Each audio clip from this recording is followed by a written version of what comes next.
Sean todas y todos bienvenidos a una nueva entrega de Comunicato, el informativo universitario que te mantiene al tanto con la actualidad regional. En esta ocasión abordaremos la crisis respiratoria que afecta al país, las complicaciones del transporte penquista y un entrevistado muy especial. Comencemos.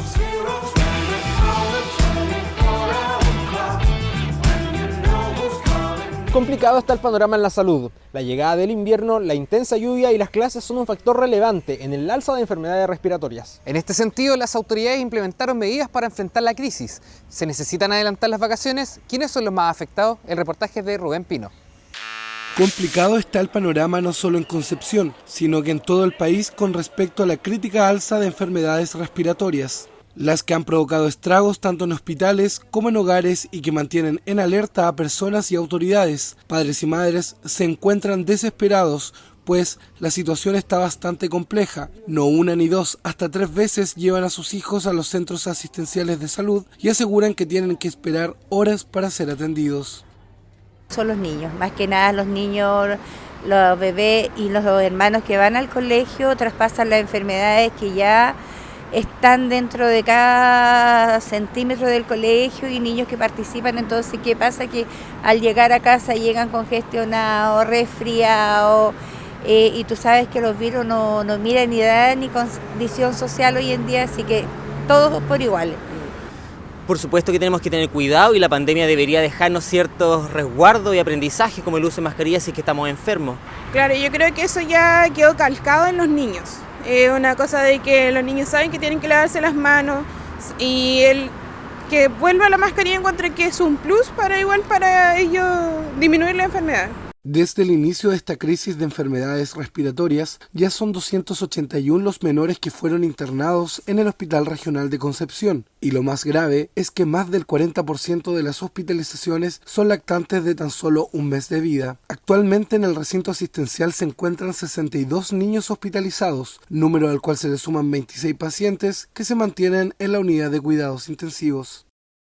Con respecto a las medidas cautelares que se han ido tomando, yo estoy totalmente a favor de esto, teniendo igual familia con antecedentes crónicos, siento que siempre es mejor prevenir, pero también estaría bastante positivo, que sé que hay muchos colegios que lo están haciendo, que aquellas instituciones que tengan los dineros necesarios para hacer este pequeño esfuerzo, que compren mascarillas para que no se cargue al carrito familiar de fin de mes de cada estudiante.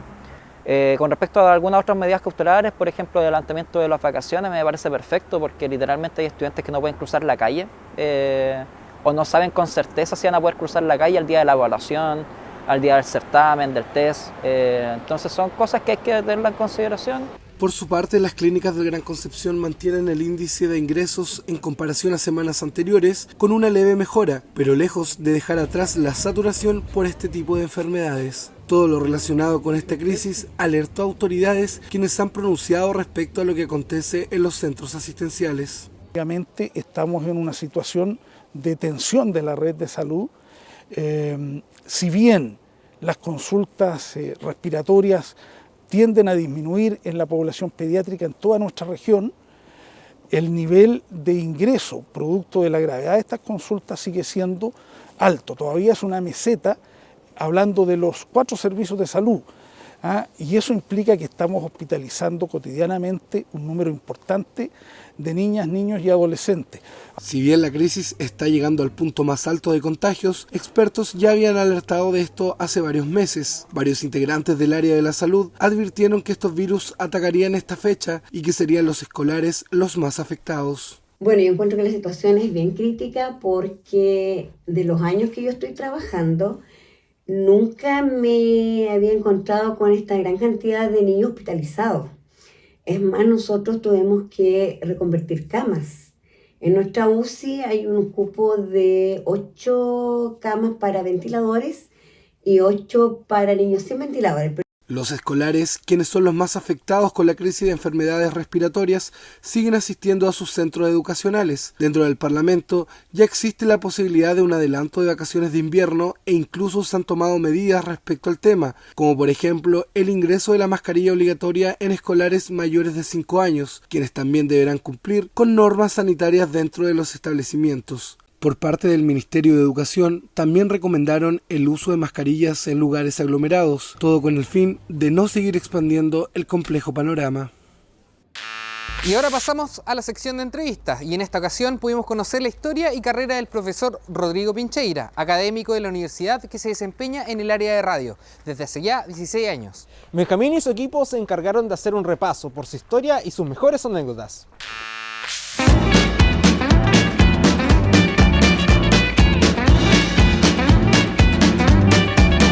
Bienvenidos a esta sección de entrevistas de Comunicato. Estamos acá en directo con el profesor Rodrigo Pincheira, profesor de radio de la Universidad Católica de la Santísima Concepción. Muchas gracias por acceder a esta entrevista. Contarle que estamos en el marco de los 30 años, ¿cierto?, de la carrera. Preguntarle a usted cómo fue partir haciendo clases acá, cómo llegó, sus primeros años, sus inicios, si nos puede contar sobre eso. Claro.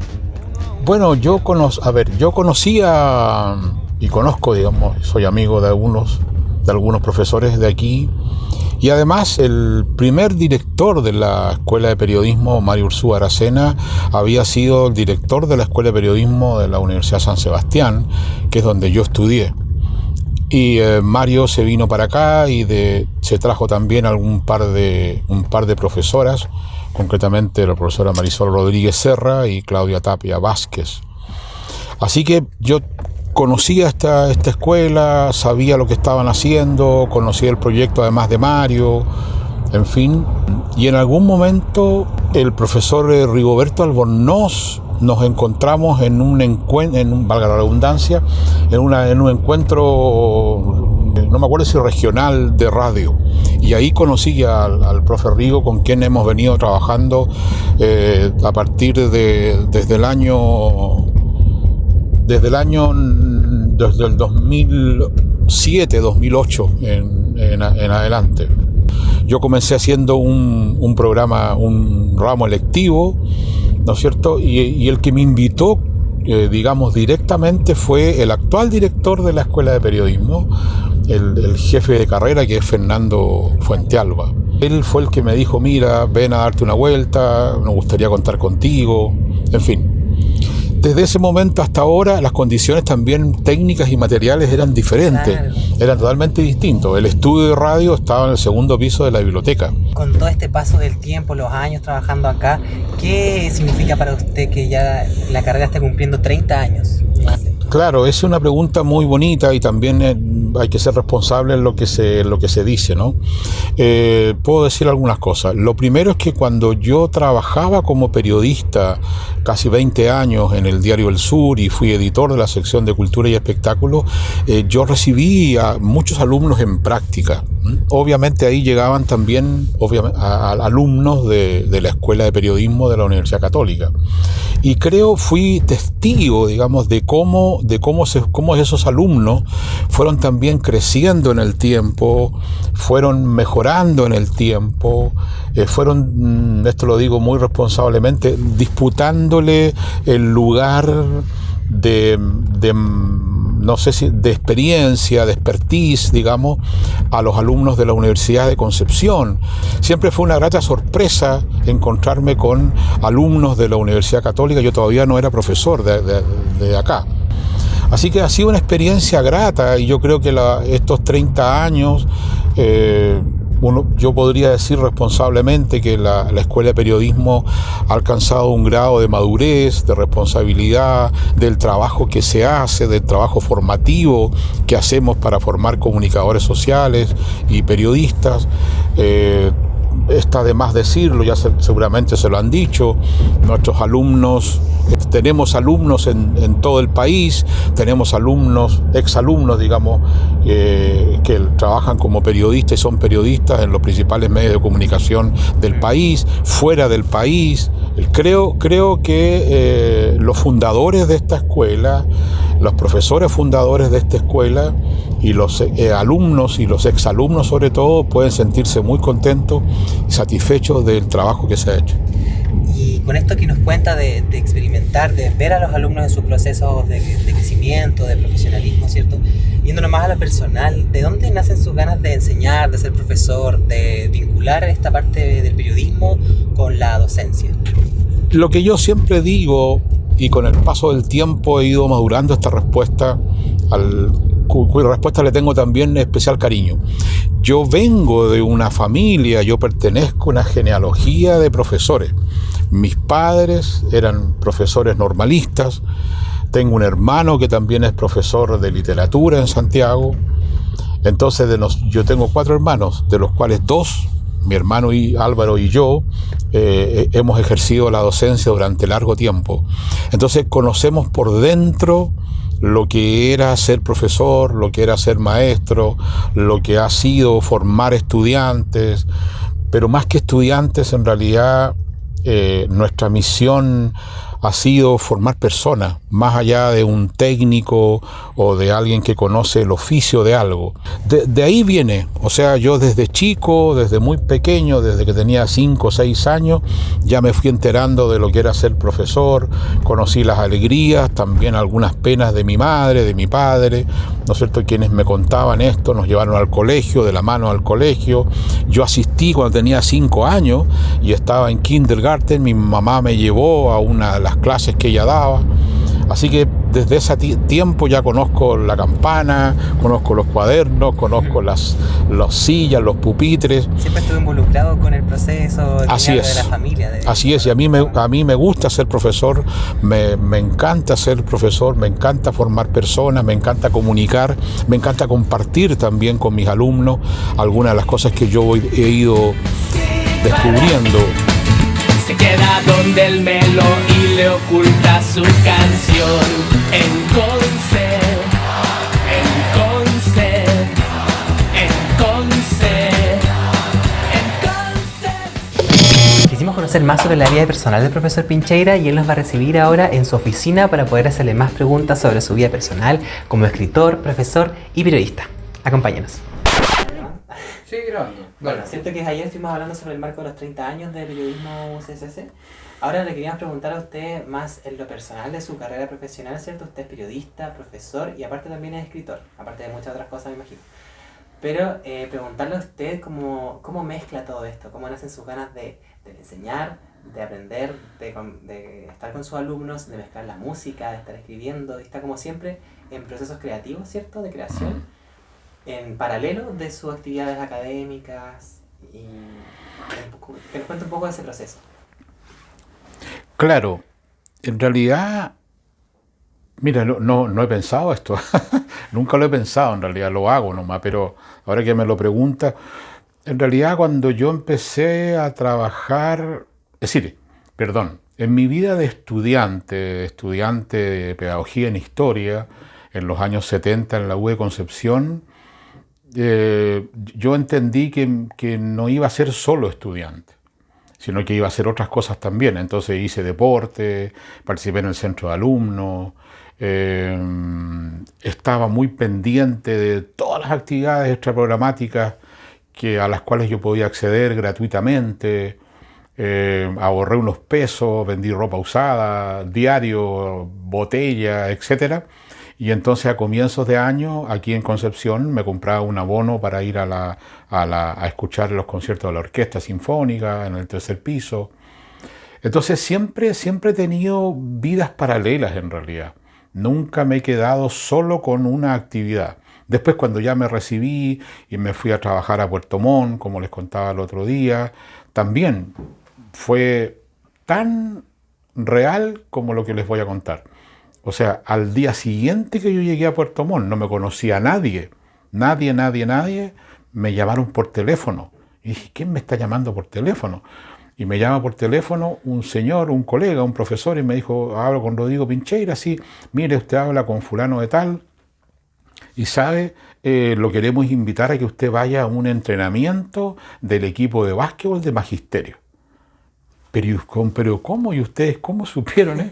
No, es que alguien lo vio a usted, profesor, y como es alto, suponemos que usted juega básquetbol, ¿verdad? Sí, le que fui seleccionado. Perfecto, mañana está invitado. Yo no tenía ni zapatilla, no tenía nada. Yo me vine me fui a Puerto Montt en realidad con 2 cajas de libros, una maletita con ropa y sería. Incluso me dieron las señas, digamos, de dónde ir a comprar la ropa deportiva. Me compré 2 shorts, un buzo, 2 pares de zapatillas, en fin, y efectivamente fui a entrenar. Después de eso me metí también en lo que tiene que ver con lo sindical, con lo profesional. Participé de un organismo paralelo en esa época de la dictadura, al colegio de profesores, que fue la GECH. Llegué a ser el primer presidente de la GECH en Puerto Montt. Seguí con mi actividad deportiva y también en paralelo, además de hacer clases en el liceo, hice algunas clases en un instituto profesional, empecé a trabajar en radio. Se me ocurrió y ahí me empecé a meter en la vida radial. Entonces, tú tienes razón, y bueno, proyectando eso, ha pasado el tiempo. Eso fue a comienzos de los años 80, imagínate, hace ya largo tiempo. Siempre he creído que uno no solo es tienes que hacer una actividad profesional, sino que uno puede aportar también en otros campos en la vida cultural, en la vida social, en la vida política, ¿no? Sí, qué interesante que nos cuenta, porque una de las preguntas que teníamos es cómo puede ligar sus gustos en la música, la docencia y periodismo, pero con lo que me dice, ¿cierto?, de que tiene vidas paralelas, que lo va haciendo, y con todo esto de su personalidad, ¿cierto? Usted entonces fue como abriendo caminos, fue viendo cosas, cómo se le fue dando esto mientras estudiaba, trabajaba. O sea, fue todo un camino que se armó espontáneamente, no era algo que claro, como ligar, o que una cosa llevó a la otra, así todo se fue dando. Tienes toda la razón. Ahora mira, ahora que me lo preguntas, recuerdo una conversación con algunos compañeros de curso cuando yo estudiaba pedagogía en historia. Eduardo Araneda Pradenas, un gran amigo y muy buen profesor. Esto debe haber sido el año 77, 78, por ahí. Este amigo, una vez que estábamos ahí afuera de la biblioteca, nos dijo: cabrito, esto va para largo,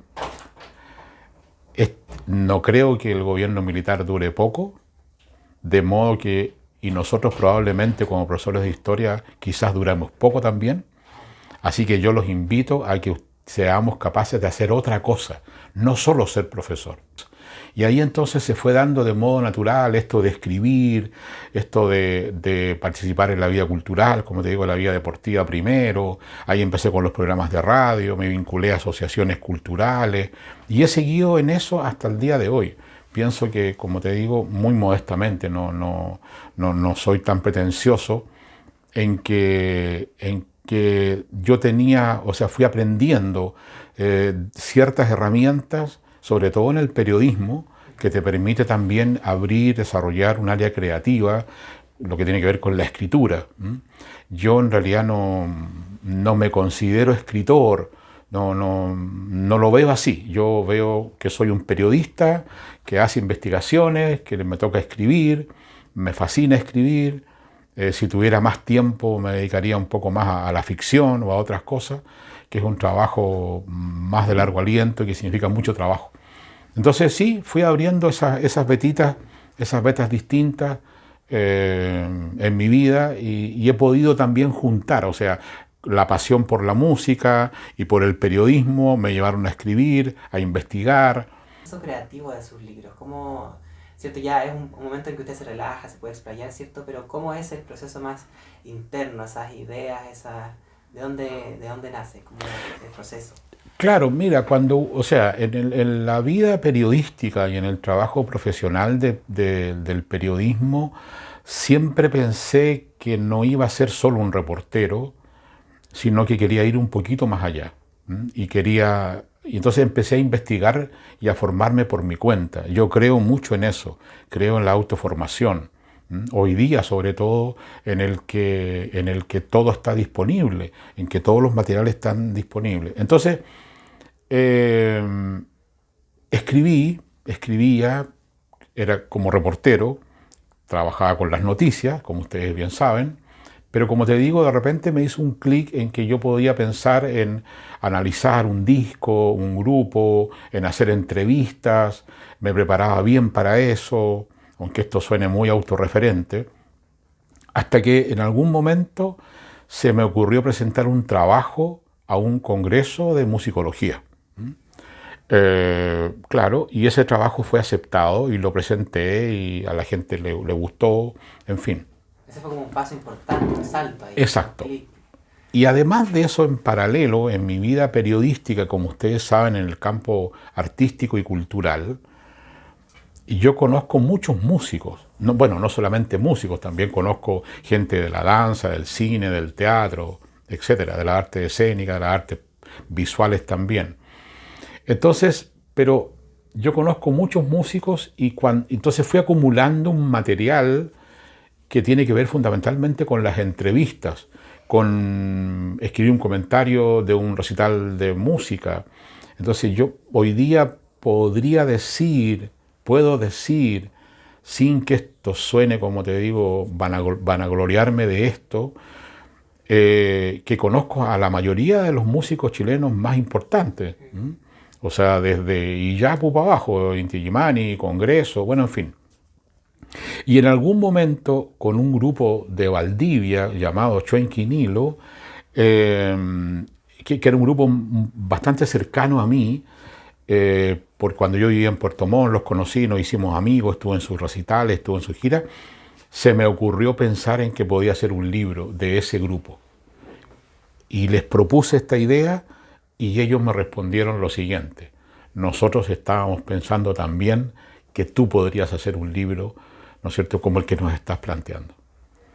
Entonces ese fue esto era Nelson Chuenque, que murió trágicamente en un accidente automovilístico, y Marcelo Nilo. Marcelo, hasta el día de hoy, con quien somos amigos y hablamos, me dice: mira dónde partiste y mira dónde estás ahora, porque ese fue mi primer libro, digamos, y luego he escrito 6 libros más, ¿no? Entonces esa fue como una puertita, una ventanita que me permitió entrar en el mundo editorial, entrar en el mundo creativo, entrar en la escritura más allá de las noticias y todo eso, saber hacer entrevistas, saber sostener, digamos, un trabajo de investigación de tipo profesional que posteriormente se convierte en un libro, pero lo que hay primero es una investigación. Entonces, la documentación, dónde buscar, etc. Y después, para terminar eso, también fui acumulando un saber, muchas veces de oída, de amigos que me contaron cosas que no estaban escritas, que no estaban investigadas. Por ejemplo, un gran amigo ya fallecido, Manuel Carrasco Padilla, Manuel, que era muy aficionado a la música, que era muy melómano, me dijo: oye, pucha, algún día te voy a contar la historia del festival hippie de Quillón. No te puedo creer. ¿Y eso cuándo fue? Mira, eso fue en septiembre por ahí de 1972. Bueno, ese fue un caminito que efectivamente investigué, revisé los diarios, hice entrevistas de gente que participó en el festival, en fin. Y entonces también me di cuenta que no había investigaciones, repito, que se traducen finalmente en un libro, pero que no había investigaciones sobre la música popular y concretamente sobre el rock en Concepción.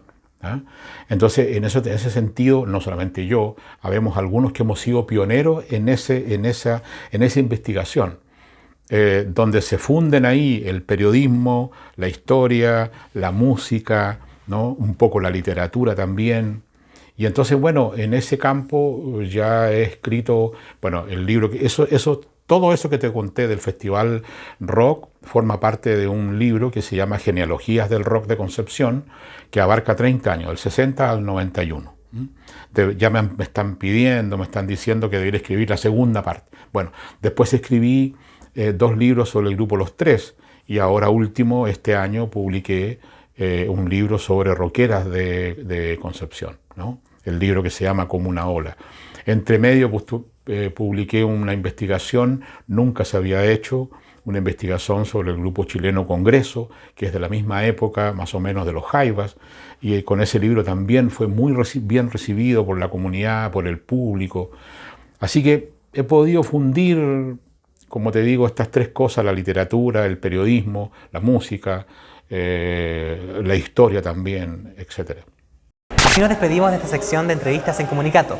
Le agradecemos al profesor Rodrigo Pincheira por su tiempo, por compartirnos su historia, un referente de la autoformación, un profesional que se adapta a sus tiempos y un investigador pionero en la música en Concepción.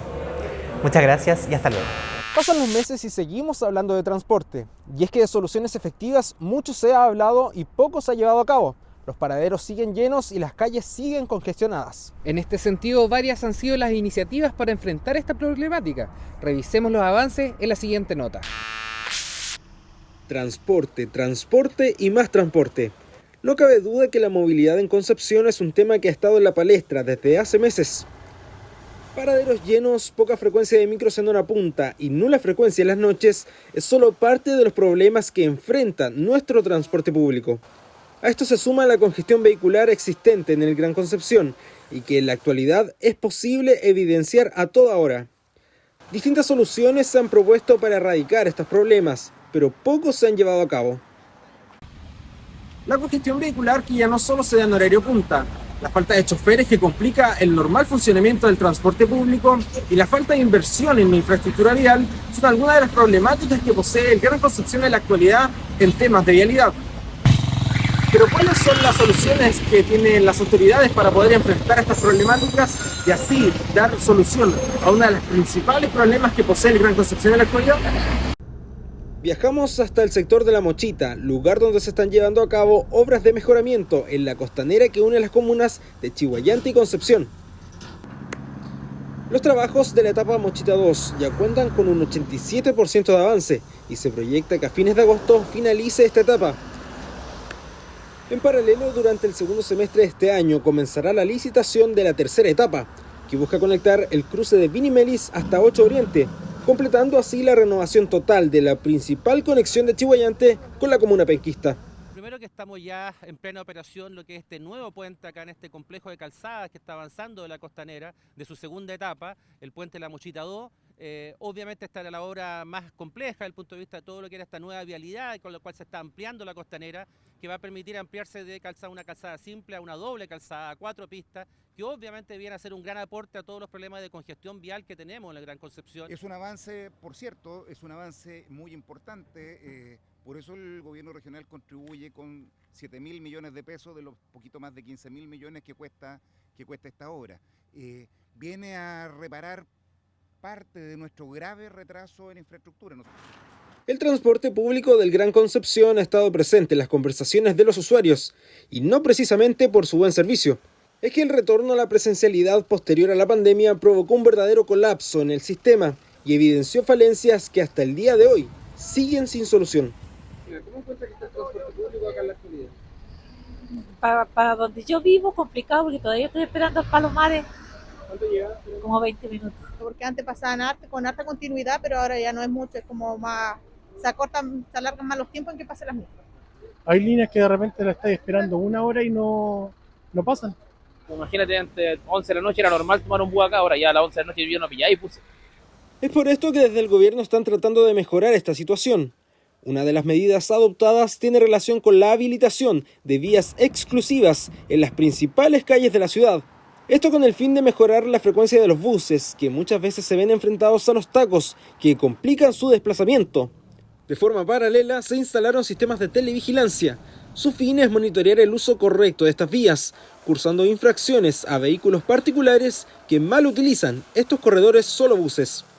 Este sistema ya comenzó a operar, cursando infracciones de cortesía durante la Marcha Blanca. El objetivo de fondo es utilizar de buena forma el espacio público. El espacio público en particular, nuestras vías, nuestras calles, nuestras avenidas, está teniendo una acumulación de vehículos que impide muchas veces que se utilice de mejor manera. Esto lo que busca justamente es generar una vía exclusiva, una vía particular para aquel modo de transporte que es más eficiente desde el punto de vista de cuánta gente puede trasladar. Luego de 2 meses aproximadamente, estos partes ya no van a ser de cortesía y van a significar que se van a enviar ya a los juzgados de policía local, arriesgándose los infractores a unas multas que pueden llegar hasta las 1,5 UTMs. Nos encontramos en la avenida Collao, en la intersección con Juan Bosco y camino hacia Collao, uno de los lugares históricamente que ha presentado mayor tráfico y aglomeración de vehículos. Es por eso que se están realizando obras para mejorar el tránsito en este sector. Específicamente ahora se están realizando obras que permitan el soterramiento de un camino que conectará Los Carreras hacia General Bonilla sin pasar por este semáforo. Esta es una de las tantas obras que desde el gobierno regional y desde el gobierno central se están realizando para mejorar la calidad de vida de las personas en materia de infraestructura vial. En junio comenzaron los desvíos vehiculares para dar paso a las obras de construcción del paso bajo nivel de la avenida Los Carreras, en el sector del Hospital Clínico del Sur. El proyecto consiste en el soterramiento de 2 pistas de la avenida para aliviar el flujo vehicular en dirección a la rotonda General Bonilla. En ese tramo también la calle Carrera y también Juan Bosco va a tener un sentido distinto en ese tramo, porque van a estar, insisto, concentrados los trabajos en este sector. Y también van a haber, obviamente, con respecto a la salida desde Concepción, también algunos ajustes que se están trabajando ahora también y que en realidad fundamentalmente tienen que ver con la calle Juan Bosco y Corda. Las obras están programadas a terminar a fines del próximo año y los desvíos vehiculares culminarán en 6 meses más. Esta obra es parte del par vial Collao-Novoa, que está en manos del Ministerio de Vivienda y Urbanismo. Si bien son importantes los proyectos que están en acción y son varios los otros pensados para el Gran Concepción, el problema principal persiste, los tacos no disminuyen y el transporte público sigue con nota roja por parte de los usuarios. Y con esta última noticia damos cierre a lo que sería el último comunicato. Agradecemos a la gente que nos acompañó y estamos aquí junto a todo el equipo para despedirnos de todos ustedes. Muchas gracias. Así es, como dice Lucas, estamos muy contentos de dar por finalizado este proyecto junto a todo el equipo que con mucho esfuerzo y dedicación logramos sacar adelante Comunicato. Así que nos estamos viendo en una siguiente instancia. Y esto ha sido Comunicato. In the right place and time.